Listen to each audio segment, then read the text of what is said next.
Hello hi എല്ലാ കൂട്ടുകാർക്കും എൻ്റെ പുതിയൊരു വീഡിയോയിലേക്ക് സ്വാഗതം കേട്ടോ. അപ്പോൾ നമ്മൾ ഇന്ന് ഇവിടെ ബണ്ണ് ഉണ്ടാക്കിയിട്ടുണ്ട് കേട്ടോ.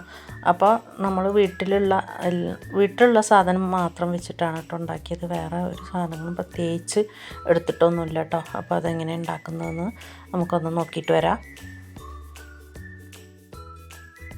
അപ്പോൾ നമുക്ക് ആദ്യം തന്നെ ലൈറ്റ് ചൂടുവെള്ളം ഒരു കപ്പ് എടുക്കാം കേട്ടോ.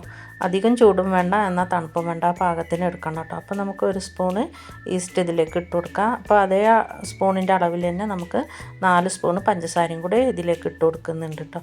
അതിൻ്റെ കൂടെ ഒരു 1/4 ടീസ്പൂണ് ഉപ്പും ചേർത്ത് 4 സ്പൂണ് പാൽപ്പൊടിയും കൂടി ഇതിലേക്ക് ചേർത്ത് കൊടുക്കുന്നുണ്ട് കേട്ടോ.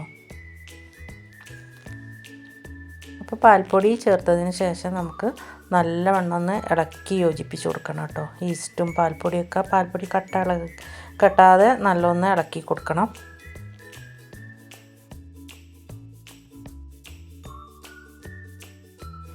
അപ്പോൾ നമുക്കിതിലേക്ക് ഒരു മുട്ടയുടെ ആവശ്യമുണ്ട് കേട്ടോ. അപ്പോൾ നമുക്ക് മുട്ട എടുക്കുമ്പോൾ ഫ്രിഡ്ജിൽ ഉള്ള മുട്ട എടുക്കാതിരിക്കുക. അപ്പോൾ മുട്ട ഒന്ന് നല്ലോണം ഒന്ന് പതപ്പിച്ചിട്ട് എടുത്ത് വെക്കാം കേട്ടോ.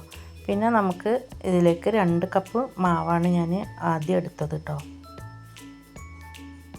2 കപ്പ് മൈദ എടുക്കുമ്പോൾ നമ്മൾ ശ്രദ്ധിക്കേണ്ടത് വെള്ളം കൂടുന്നതാണ് കേട്ടോ. ഞാൻ 2 കപ്പ് മൈദ ഇട്ടിട്ടാണ് ഉണ്ടാക്കാൻ പ്ലാൻ ഉണ്ടായിരുന്നത്. അപ്പോൾ വെള്ളം ഒഴിച്ച് ഇളക്കിയ സമയത്ത് കുറച്ച് ലൂസായി പോയിട്ടോ. പിന്നെ ഞാൻ കുറച്ചും കൂടെ 1 കപ്പും കൂടി മൈദ ഇടേണ്ടി വന്നു. അപ്പോൾ നമ്മൾ വെള്ളം ചേർക്കുന്ന സമയത്ത് ആദ്യം തന്നെ കുറേശ്ശെ ചേർത്താൽ മതി. അപ്പോൾ വേണമെന്നുണ്ടെങ്കിൽ പിന്നെ നമുക്ക് ഒഴിച്ചു കൊടുത്താൽ മതി. വെള്ളം ഏറിക്കഴിഞ്ഞാൽ പിന്നെ ഒന്നും ചെയ്യാൻ പറ്റില്ല കേട്ടോ.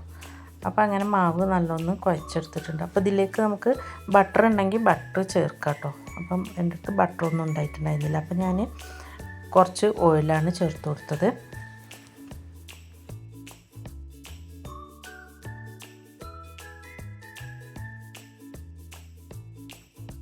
അപ്പം മാവൊക്കെ നല്ലൊന്ന് കുഴച്ചതിന് ശേഷം നമുക്ക് മുട്ട അടിച്ചു വെച്ചതിൻ്റെ പാതി ഒഴിച്ച് കൊടുക്കാം കേട്ടോ. പാതി നമുക്ക് പിന്നെ ആവശ്യമുണ്ട്. അപ്പോൾ ഈ മുട്ട ഒഴിച്ചതും കൂടി ചേർത്തിട്ട് നല്ലൊന്ന് ഇളക്കി കൊടുത്തതിന് ശേഷം നമുക്ക് പിന്നെ കുറച്ച് എണ്ണ അതിൻ്റെ മേലെ തൂവിയിട്ട് നമുക്കതൊന്ന് അടച്ച് റെസ്റ്റ് ചെയ്യാൻ വെക്കാം കേട്ടോ. അപ്പം നമ്മൾ മാവ് എപ്പോഴും കുഴച്ച് വയ്ക്കുമ്പോൾ രാത്രി കുഴച്ച് വെക്കുകയാണെങ്കിൽ രാവിലത്തേക്ക് നല്ല പൊങ്ങി വരും കേട്ടോ. അപ്പോൾ എനിക്ക് തീരെ ക്ഷമല്ലാത്ത കാരണം ഞാൻ വേഗം എടുക്കുകയാണ് കേട്ടോ. അപ്പോൾ മോള് സ്കൂളിട്ട് വരുമ്പോഴേക്ക് നമുക്ക് ഉണ്ടാക്കിയിട്ടുണ്ടെങ്കിൽ മോൾക്ക് ചായക്ക് കൊടുക്കും ചെയ്യാമെന്നുള്ളൊരു കണ്ടീഷനിൽ ഞാൻ വേഗം എടുക്കുകയാണ് കേട്ടോ. അപ്പോൾ മാവ് നമ്മൾ പിന്നെ റെസ്റ്റ് ചെയ്യാൻ എടുത്ത് വെക്കുന്നുണ്ട്. 1 മണിക്കൂറെങ്കിലും റെസ്റ്റ് ചെയ്യണം കേട്ടോ.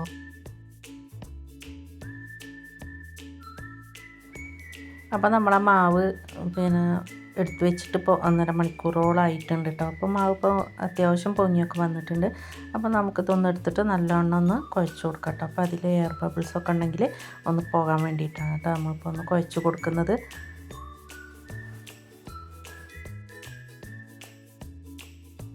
അപ്പോൾ ഇനി മാവ് ഒന്നും കൂടെ ഒന്ന് കുഴച്ച് കൊടുക്കണം കേട്ടോ. അപ്പോൾ ഞാൻ പലകൻ്റെ മേലെ ഇത്തിരി എണ്ണ തേച്ചിട്ട് ഒന്നും കൂടി ഒന്ന് കുഴച്ചെടുക്കുന്നുണ്ട്.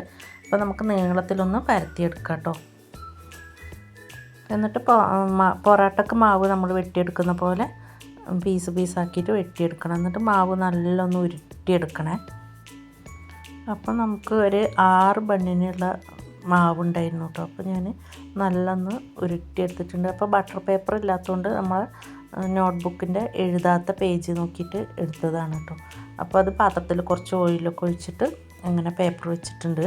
ഇനി നമുക്ക് പിന്നെ ഓവനും കാര്യങ്ങളൊന്നും ഇല്ലല്ലോ. അപ്പോൾ പിന്നെ വട്ടപാത്രത്തിൽ മണലൊക്കെ ഇട്ടിട്ട് അങ്ങനെ ചൂടാകാൻ വെച്ചിട്ടുണ്ട് കേട്ടോ. അപ്പോൾ നമുക്ക് ഇനി ഇതിലേക്ക് ഇത് വെച്ചിട്ട് അടുത്ത് കുറച്ച് വിട്ട് വെക്കണം. എന്തായാലും ചിലപ്പോൾ മാവ് പൊങ്ങി വരുമ്പോൾ എല്ലാം കൂടെ ഒരുമിച്ചാകുമെന്ന് അറിയില്ല കേട്ടോ. അപ്പോൾ ഇങ്ങനത്തെ പാത്രത്തിലേ വെക്കാൻ പറ്റുള്ളൂ. അപ്പോൾ ഒന്നിച്ച് വെക്കാതെ വെച്ചിട്ട് അങ്ങനെ വെച്ചതാണ് കേട്ടോ. ഇനി അപ്പോൾ നമുക്ക് ഇതൊന്ന് ഒരു 10 മിനിറ്റും കൂടി ഒന്ന് റെസ്റ്റ് ചെയ്യാൻ വെക്കാം.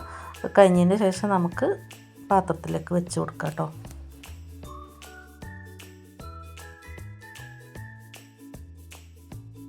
അപ്പോൾ 10 മിനിറ്റ് കഴിഞ്ഞിട്ടുണ്ട് കേട്ടോ. അപ്പോൾ നമ്മളെ മാവ് എന്തായി എന്നൊന്ന് നോക്കാം. അപ്പോൾ നേരത്തേനേക്കാളും കുറച്ചും കൂടി മാവ് പൊങ്ങി വന്നിട്ടുണ്ട്. ഇനി നമുക്ക് ഇതിൻ്റെ മേലേക്ക് നമ്മൾ ആദ്യം എടുത്ത് വെച്ചിട്ടുണ്ടായിരുന്ന മുട്ട പതിപ്പിച്ചത് കുറച്ച് ഇതിൻ്റെ മേലെ തേച്ച് കൊടുക്കാം കേട്ടോ. അപ്പോൾ ഇതിൻ്റെ മുട്ടേൻ്റെ മേലെ ബ്രഷ് വെച്ച് തേക്കണം. അപ്പോൾ എൻ്റെ അടുത്ത് ബ്രഷ് ഇല്ലാത്തതുകൊണ്ട് ഞാൻ സ്പൂൺ വെച്ചിട്ടാണ് കേട്ടോ തേച്ച് കൊടുക്കുന്നത്.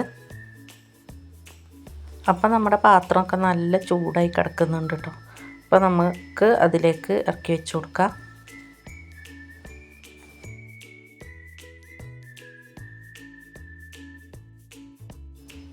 അപ്പോൾ ഇനി അതിൻ്റെ മേലെ ആവി പോകാത്ത വിധത്തിൽ പാത്രത്തിൽ വെള്ളം നിറച്ചിട്ട് അതിൻ്റെ മേലെ കനം കയറ്റി വെച്ച് കൊടുക്കാം കേട്ടോ. അപ്പോൾ ഞാനിത് 3:45 അടുപ്പത്ത് വെച്ചത്. അപ്പോൾ 15 മിനിറ്റ് കഴിഞ്ഞ് തുറന്ന് നോക്കിയപ്പോൾ ഒന്നും ആയിട്ടുണ്ടായിരുന്നില്ല കേട്ടോ. 3:45 വെച്ചിട്ട് 4:45 ആയപ്പോഴാണ് വെന്ത് കിട്ടിയത്. അപ്പോൾ അതിൻ്റെ നടുകിലത്തത് കുറച്ച് ഒരു വേവ് കമ്മിയുണ്ട്, എന്നാലും വെന്തിട്ടുണ്ട് കേട്ടോ. അപ്പോൾ നമ്മുടെ ബണ്ണൊക്കെ എല്ലാതും ഒന്നിച്ചായിട്ടുണ്ട് പൊങ്ങി വന്നപ്പോൾ കേട്ടോ.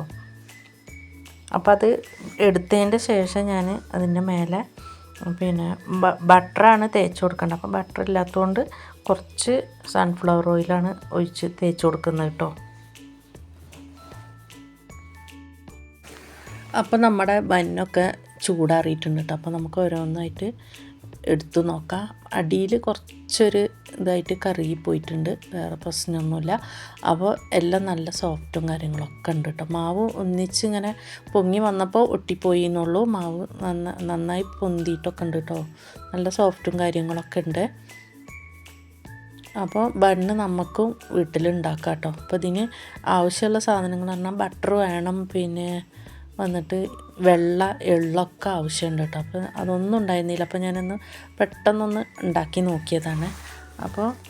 അപ്പോൾ നമ്മൾ വിചാരിച്ച ഒന്നും നടക്കാത്തതില്ല കേട്ടോ. നമ്മൾ ശ്രമിക്കണം എന്ന് മാത്രമേ ഉള്ളൂ. അപ്പോൾ ഇന്ന് ഇത്രയേ ഉള്ളൂ വീഡിയോ. ഈ വീഡിയോ നിങ്ങൾക്ക് ഇഷ്ടപ്പെട്ടു എന്ന് വിചാരിക്കുന്നു. ഇഷ്ടപ്പെട്ടാൽ ലൈക്ക് ചെയ്ത് ഷെയർ ചെയ്ത് സപ്പോർട്ട് ചെയ്യാൻ മറക്കരുത്.